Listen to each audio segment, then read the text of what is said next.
कुमार कार्तिकेय के जन्म के पश्चात उन्हें कृतिकाओं से उनके माता पिता अर्थात महादेव एवं माता पार्वती के बारे में ज्ञात हुआ। आप सभी ने सस्नेह मेरा पालन पोषण किया, इस नाते आप सभी मेरी माताएं हैं। तो कहिए माता, मैं किस प्रकार आपका ये ऋण चुकाऊं? पुत्र, हमें माँ कहकर संबोधित किया है तुमने, इसी सौभाग्य ने हमें धन्य कर दिया है। किंतु पुत्र, तुम्हारा मूल निवास यहाँ नहीं कैलाश है। हमने तुम्हारा पालन पोषण अवश्य किया है, लेकिन तुम्हारे माता पिता महादेव और माता पार्वती हैं। जाओ पुत्र, अब तुम कैलाश जाओ, क्योंकि वहां तुम्हारी माता बड़ी अधीरता से तुम्हारी एक झलक पाने के लिए प्रतीक्षा कर रही होगी।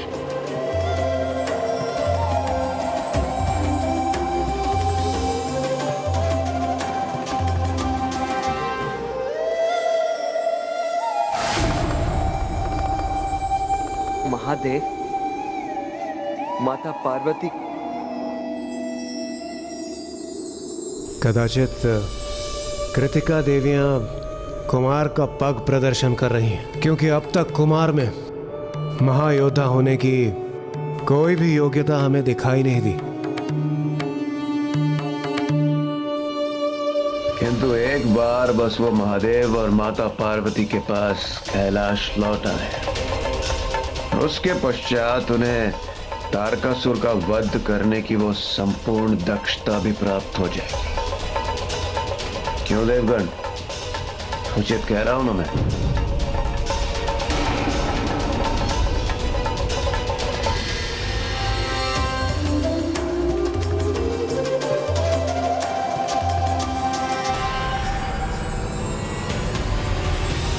एक ओर जहां महादेव पुत्र कुमार कार्तिकेय का जन्म हो चुका था, वहीं दूसरी ओर दुष्ट तारकासुर भी युद्ध के लिए अपनी नई योजना बना चुका था।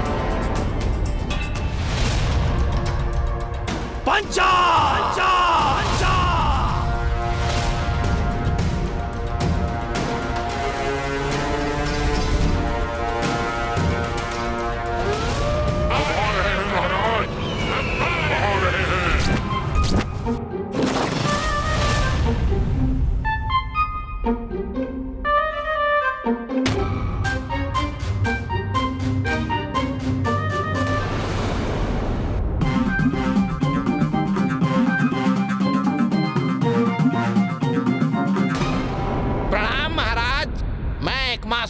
उपस्थित हूँ।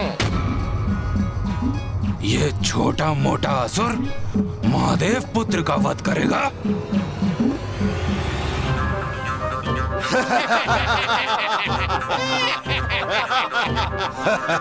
कैसा अटपटा असुर है ये?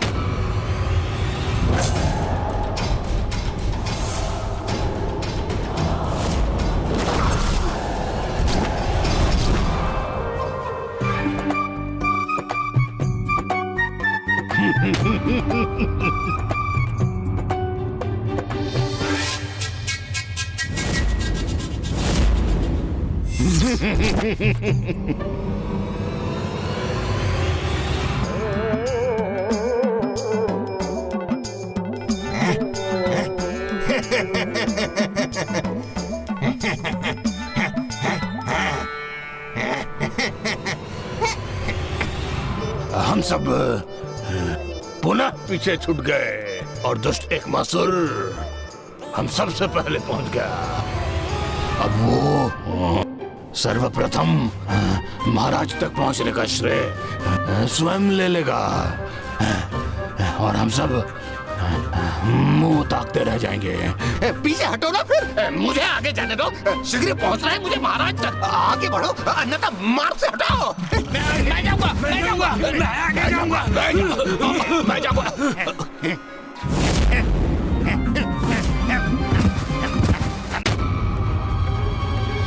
प्रणाम असुर सम्राट तारकासुर। पंचा, ये है मेरे पंचा।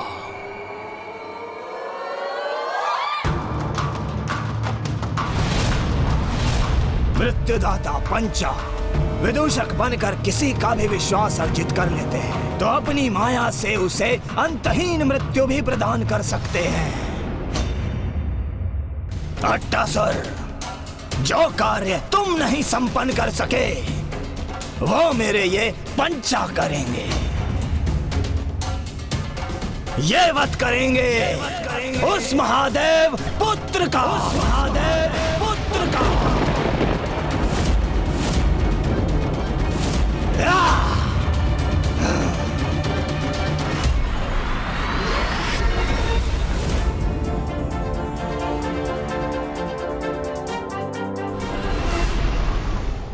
अब खड़े क्यों हो? जाओ, महादेव पुत्र का अंत करके लौटो। चिंता के कारण अवश्य महाराज की बुद्धि भ्रमित हो गई है। ये असुर जो अपने शरीर के अंग नहीं संभाल सकते, वो महादेव पुत्र का वध भला क्या करेंगे?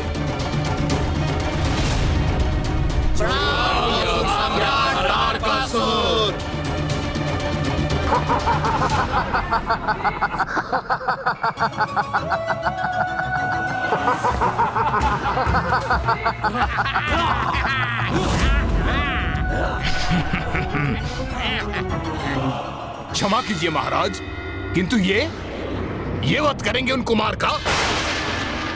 तनिक देखिए महाराज, ये सारे के सारे हंसी के पात्र हैं महाराज।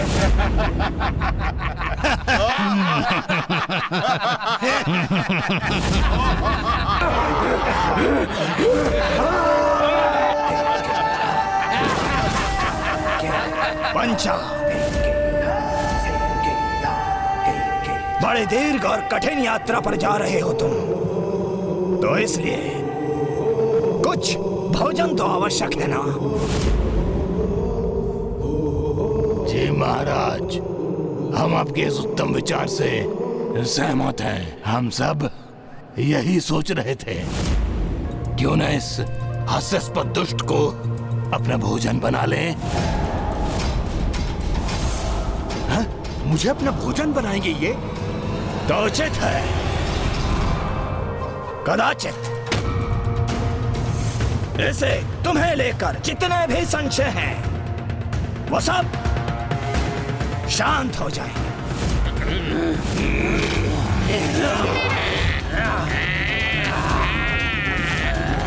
क्षमा महाराज, मैं तो केवल इसलिए हंस रहा था कि ये सारे के सारे कितने हास्यास्पद लग रहे हैं महाराज।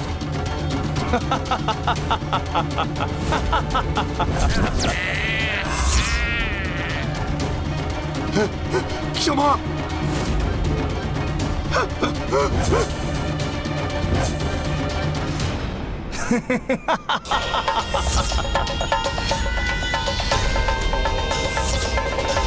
अरे, इन्होंने तो घेर लिया मुझे।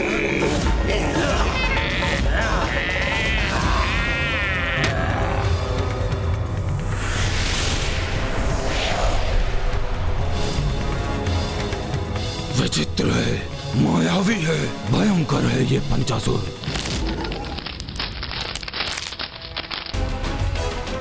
महाराज, मुझे मुक्त करा दीजिए। अरे छोड़ो, जाना दो मुझे।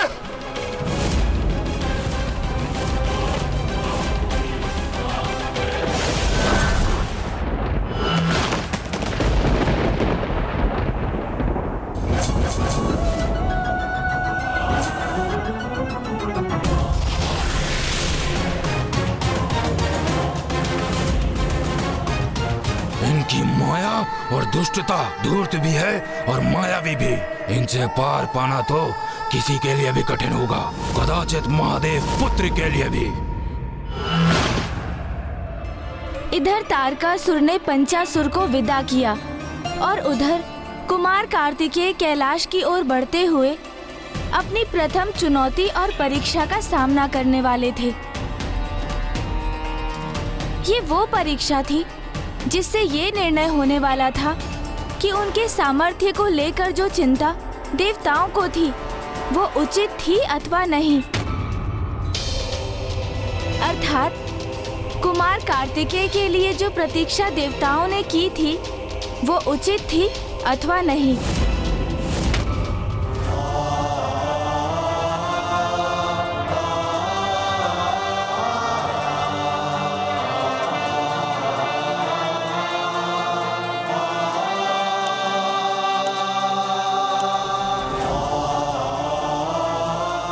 कैलाश अर्थात मेरे माता पिता जगत पिता महादेव और जगत माता माता पार्वती का निवास स्थान।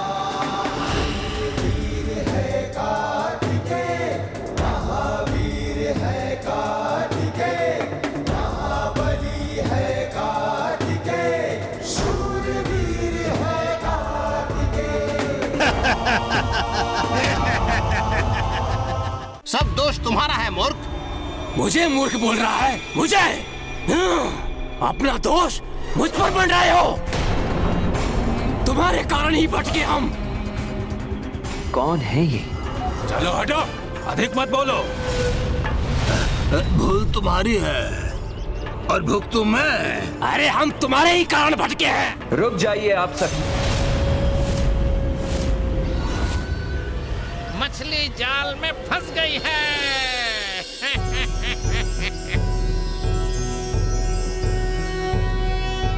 योगीश्वरो महासेनः कार्तिकेयो अग्निनन्दनः स्कन्दः कुमारः सेनानिः स्वामी शंकर संभव।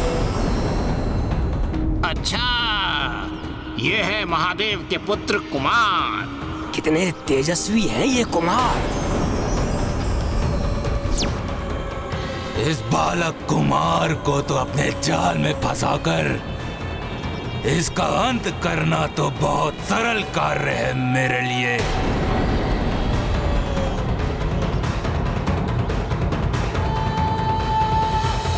कौन है आप सभी और इस प्रकार यहाँ कलह क्यों कर रहे हैं? मैं बताता हूँ कि हम कौन हैं। ये एकमासुर है, ये त्रियासुर है, और वो दशरथसुर है, और ये छत्सरसुर है, और मैं द्विधासुर हूँ। हम ये एक माँ के कारण ना अपने मार्ग से भटक गए हैं। भटक गए? किंतु आप सभी जा कहाँ रहे थे? कैलाश और कहाँ? हम महान महादेव के दर्शन के इच्छुक हैं। इसी अभिलाषा को हृदय में धरकर कैलाश जा रहे हैं। ये यात्री पिताश्री के दर्शन करना चाहते हैं तो इन्हें कैलाश ले जाना मेरा कर्तव्य है। आपकी समस्या का निवारण मैं किए देता हूँ। मैं भी कैलाश ही जा रहा हूँ, तो यदि आप सभी चाहें तो मेरे साथ आ सकते हैं।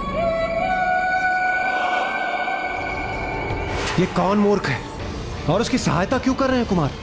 इंद्रदेव, कुमार शीघ्र अतिशीघ्र कैलाश पहुंचने को आतुर हैं, किंतु मार्ग में वो भटके हुए यात्रियों का मार्गदर्शन करने के लिए रुक रहे हैं, तो आप उससे इतने विचलित क्यों हो रहे हैं? विचलित मैं नहीं सूर्यदेव, कुमार हो रहे हैं। प्रतीत होता है अकेले कठिन यात्रा करने के विचार से ही वो भय का अनुभव कर रहे हैं, इसलिए वो किसी का साथ पाने के लिए आकांक्षी है। क्योंकि है तो वो सुकुमार किशोर ही ना।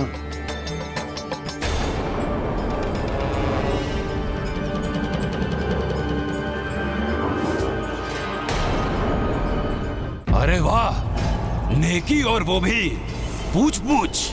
हमारी समस्या का हल तो हो गया। हमारा गंतव्य स्वयं हमारे सामने उपस्थित है।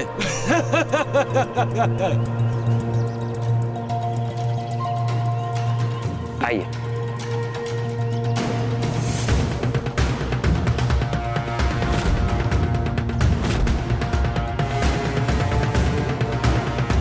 वैसे क्या आप भी महादेव के दर्शन करने जा रहे हैं? दुविधासुर, ये तो मात्र एक सरल बालक ही है। इसको अपनी ही बातों में उलझा के रखना और अपना कार्य सरल हो जाएगा। आपने अपना परिचय नहीं दिया। मेरा परिचय वो तो मुझे महादेव और माता पार्वती ही देंगे। अच्छा, आप इतना ही बता दीजिए, आपका नाम क्या है? मुझे मेरा नाम भी महादेव और माता पार्वती से ही प्राप्त होगा। दिवंगत नहीं, स्वर्गवासी नहीं, हम वीरों द्वारा मारा गया। अब तो उन्हें ऐसा ही कोई नाम रखना पड़ेगा।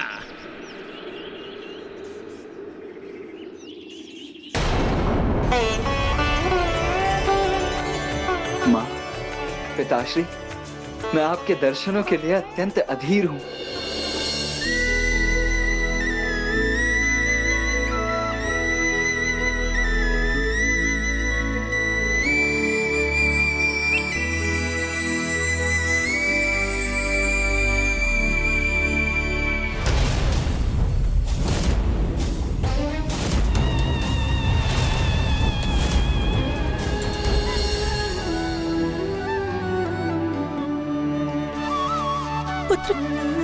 पुत्र कहाँ हो तुम?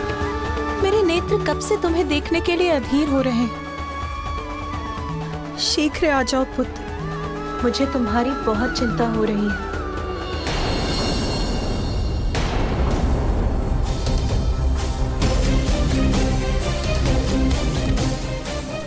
ये बालक तो जैसे कैलाश की ओर दौड़ रहा है।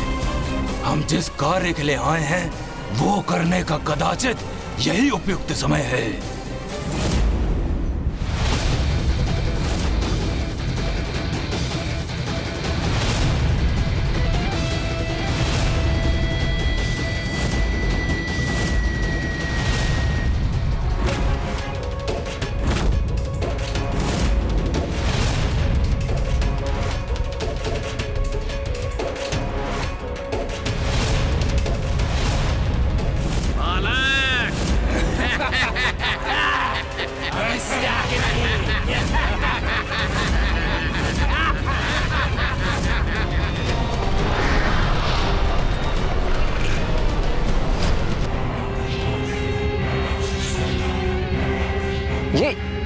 ये क्या कर रहे हैं आप सभी?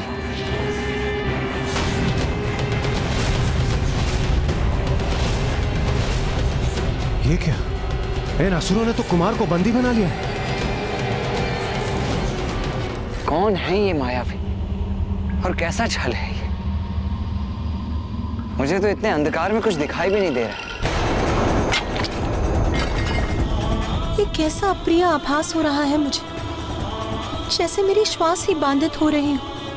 मेरा पुत्र अवश्य किसी संकट में है।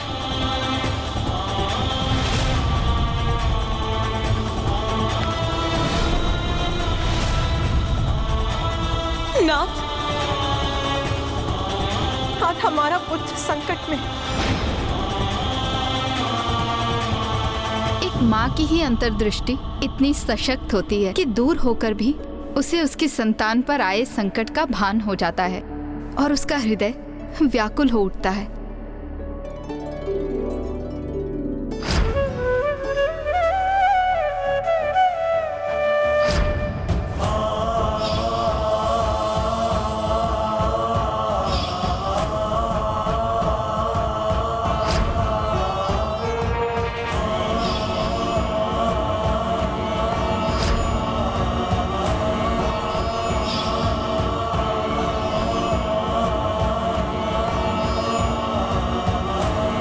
ब्राह्मण देवता, आपके नेत्र नम क्यों हो गए?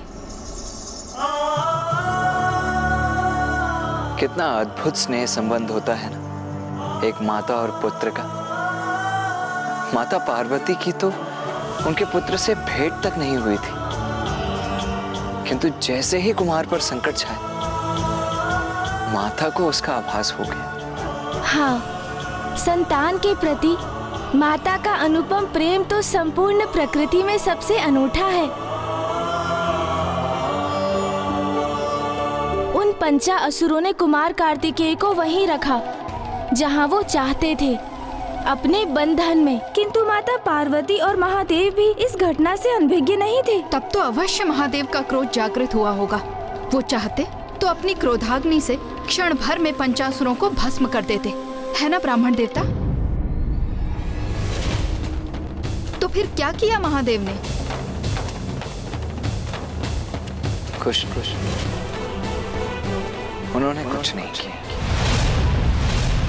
तो फिर महादेव पुत्र ने अपनी रक्षा कैसे की ब्राह्मण देवता?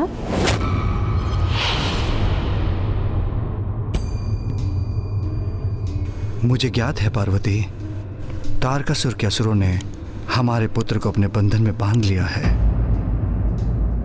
नाथ, आप शीघ्र जाकर कुछ कीजिए, अन्यथा मैं स्वयं जाकर उसकी रक्षा करूंगी। कितनी बार रक्षा करेंगी आप उसकी? हाँ? ये कैसा प्रश्न? माँ हूं मैं उसकी, मैं उसकी रक्षा के लिए सदा तत्पर हूं। प्रिय, यदि आप उसकी रक्षा करती रहेंगी तो स्वयं अपनी रक्षा करना कैसे सीखेगा? आप उसकी दुर्बलता नहीं, उसका बल बनिए प्रिय, क्योंकि आपको भी ज्ञात नहीं कि आपका पुत्र कितना सक्षम है। तो क्या ये उचित है कि हम ऐसे ही बैठे रहें, कुछ भी ना करें, ये ज्ञात होते हुए कि हमारा पुत्र संकट में है? नहीं नाथ, मेरा हृदय इतना कठोर नहीं है। आप शक्ति हैं, आप जगत जननी हैं, और अब एक माँ भी। जैसे आपको ज्ञात नहीं कि आपका पुत्र कितना शक्तिशाली है, वैसे ही आपको ये ज्ञात नहीं कि एक माँ का हृदय कितना कठोर हो सकता है। ये परीक्षा है पार्वती, एक माँ की और हमारे पुत्र की। क्या हो रहा है ये? और कैसा छल है ये? कौन हो तुम सब? पंचा!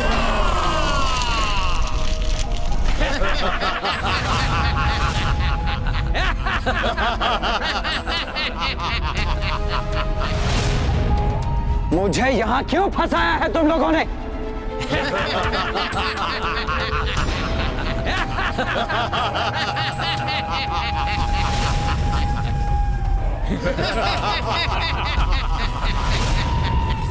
कितने दुख की बात है कुमार, अभी जन्म हुआ और अभी अंत होगा।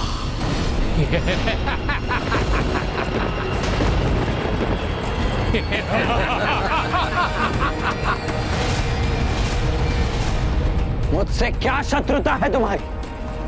मैं तो तुमसे परिचित भी नहीं हूं। किंतु हम परिचित हैं तुमसे, और इतना ही हमारा परिचय पर्याप्त है। हम काल हैं तुम्हारे, हमारी गुफा को भेद कर बाहर निकलना असंभव है। क्योंकि असुर गुरु शुक्राचार्य से वरदान प्राप्त है हमें। पंचासुर है हम पांचों की इस गुफा में बंदी, कोई भी यहाँ से मुक्त नहीं हो सकता।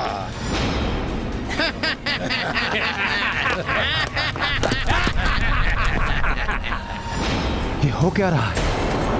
नहीं, ये नहीं हो सकता। कुमार को शीघ्र ही गुफा से बाहर आने का कोई उपाय ढूंढना होगा।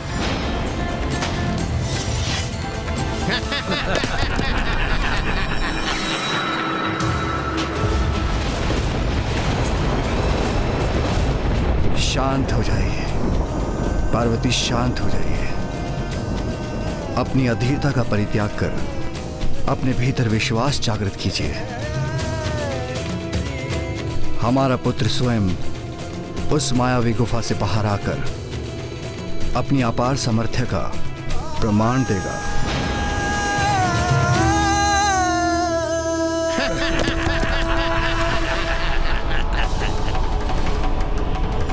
कुछ तो उपाय अवश्य होगा इस गुफा से बाहर निकलने का। मुझे शीघ्रता करनी होगी। उचित है, तुम्हारा नेत्र बंद करना ही उचित है, क्योंकि अत्यंत भयंकर होती है मृत्यु। और तुम ठहरे नीरे कोमल हृदय बालक, मृत्यु दर्शन बहुत कष्टदायी होगा तुम्हारे लिए। तुम्हारा अंत निश्चित है कुमार, क्योंकि हम पंचासुरों को मिला वरदान निरर्थक नहीं हो सकता, और हम पंचासुर जब तक एक दूसरे से विलग नहीं होते तब तक ये गुफा ऐसे ही स्थिर रहेगी, स्थिर रहेगी। जब तक एक दूसरे से विलग नहीं होते तब तक ये गुफा ऐसे ही स्थिर रहेगी। क्या क्या कहा तुमने? 5 असुर?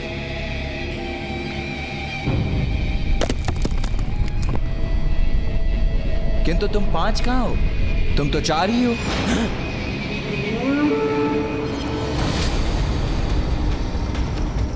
मूर्ख कुमार, हम 5 ही हैं।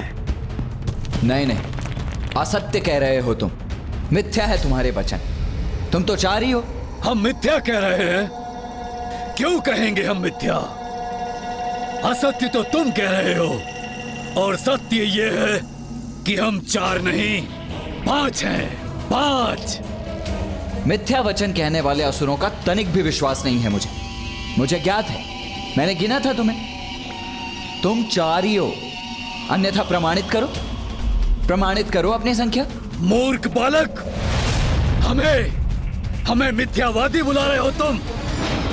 चलो तो हम अभी प्रमाणित करते हैं कि हम 4 नहीं 5 हैं। उसके उपरांत ही तुम्हारा वध करेंगे हम।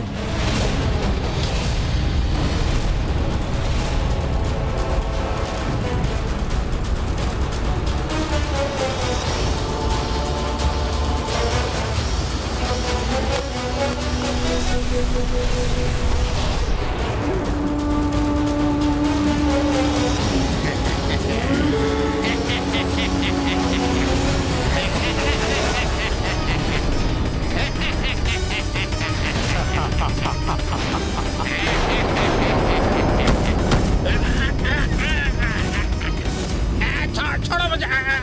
क्या कर रहे हो तुम? छोड़ो मुझे।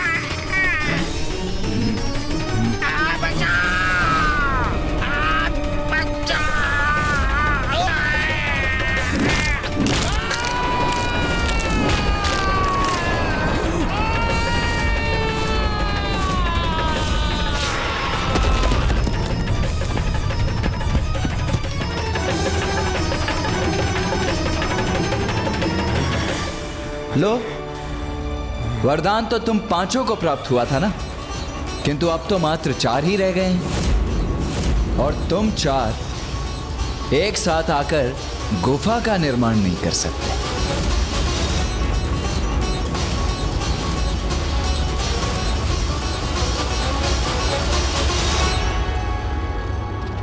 आपने देखा इंद्रदेव, कुमार ने कितनी कुशलता से इस असुर का संहार किया।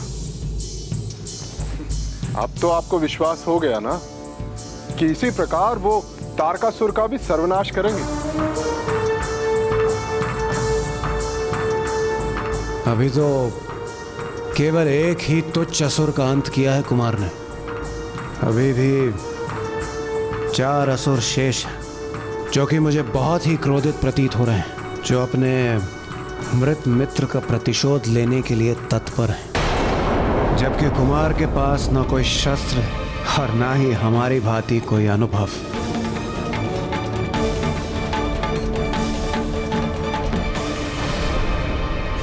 उचित कहा कुमार तुमने।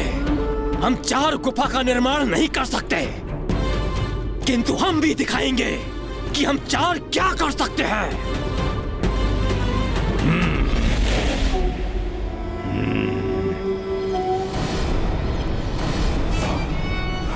अब हम 4 गुफा से भी भयंकर हो गए। तुम अपने बचाव के लिए क्या करोगे कुमार?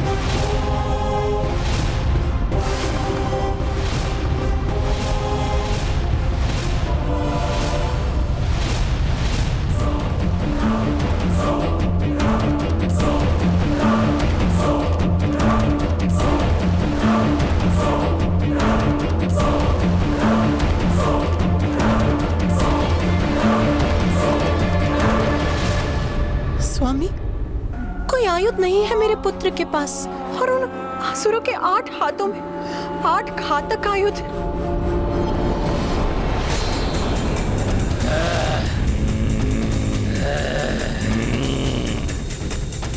अब हम तुम पर अत्यंत घातक वार करेंगे कुमार।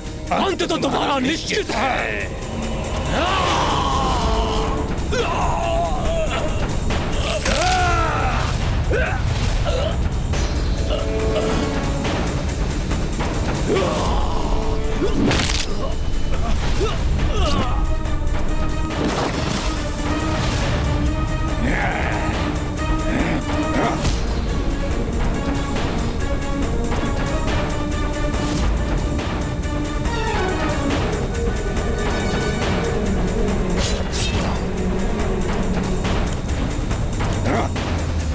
कब तक बचोगे हमारे प्रहार से? कभी तो हमारे प्रहार तुम्हारी मृत्यु का कारण बनेंगे।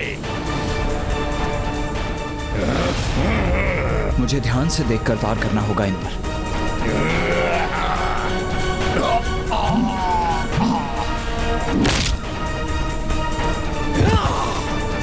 बहुत हुआ कुमार, अब तुम्हारी मृत्यु से हम इस क्रीड़ा का अंत करेंगे।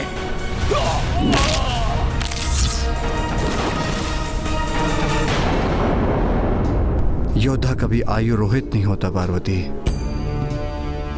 क्योंकि उसकी बुद्धि ही उसका सबसे बड़ा हथियार है।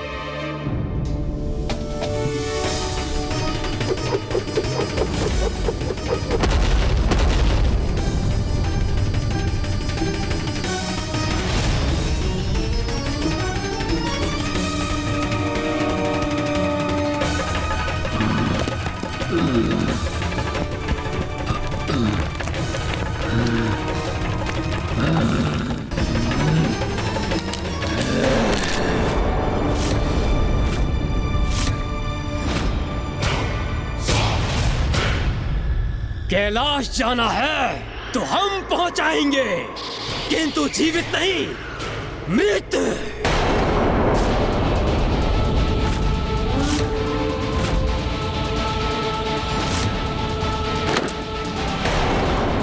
बस अब मैं कुमार को अकेले इन दुष्टों से युद्ध करते हुए नहीं देख सकता। मैं चाह रहा हूं उनकी रक्षा करके। रुकिए सूर्यदेव, रुकिए सूर्यदेव, आप कहीं नहीं जा रहे हैं।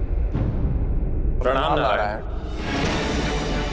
महानायक है महादेव पुत्र, और एक महानायक को जन्म के पश्चात ही स्वयं को सिद्ध करना होता है।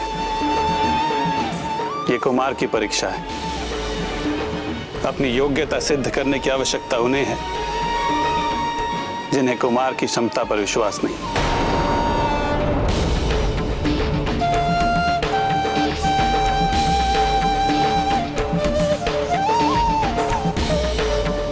रुको, रुको, रुको, रुको।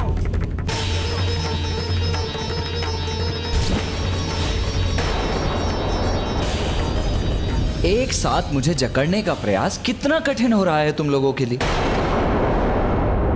तुम सभी एक बार निर्धारित क्यों नहीं कर लेते कि तुम में से कौन मुझे अपनी भुजाओं में जकड़कर मेरा वध करेगा?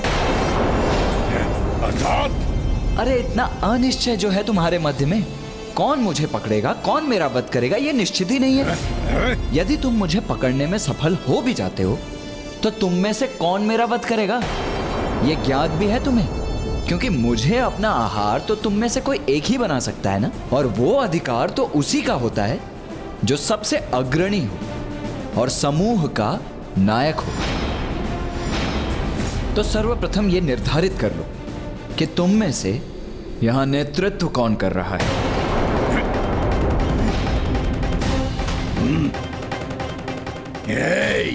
मुझे मूर्ख मत बनाओ।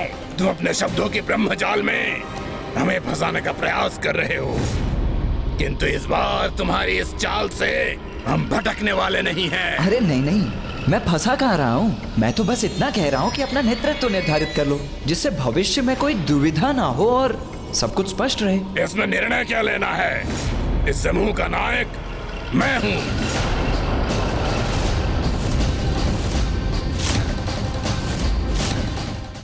मैं नायक हूँ। मैं हूँ नायक। मैं हूँ नायक। नहीं, मैं हूँ नायक।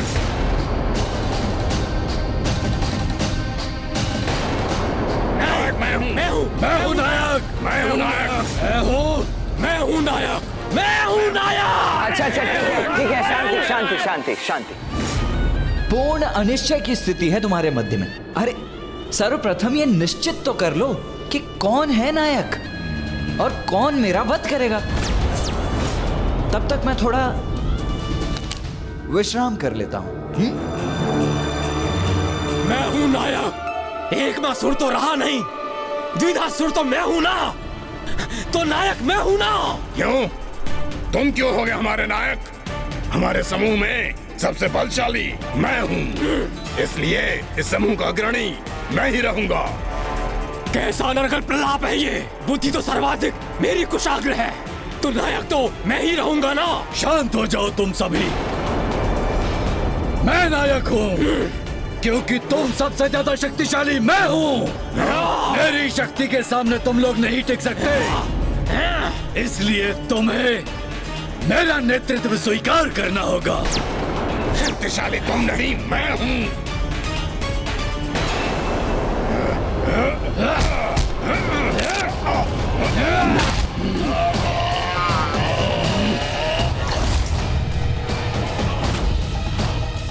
अभी देखता हूँ कैसे नायक हो तुम।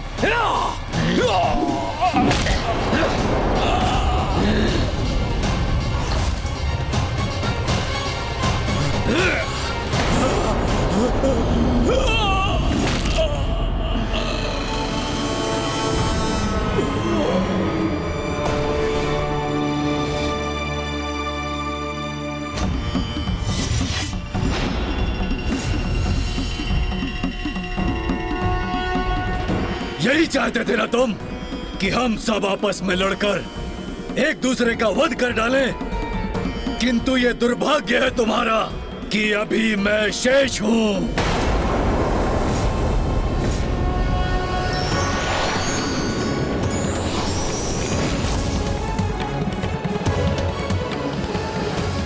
मूर्ख बालक, मैं अकेला ही तुम्हें कुचलकर तुम्हारा वध करूंगा।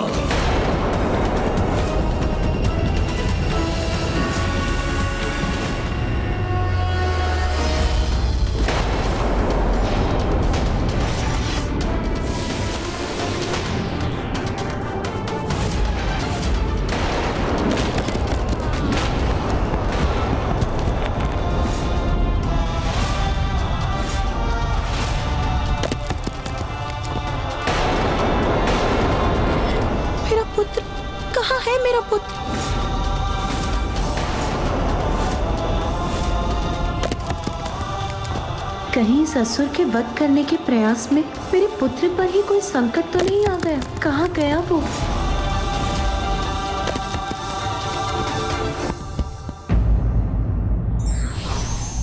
जो संकट बल से ना टले हो उसे युक्ति से टालने में ही समझदारी है।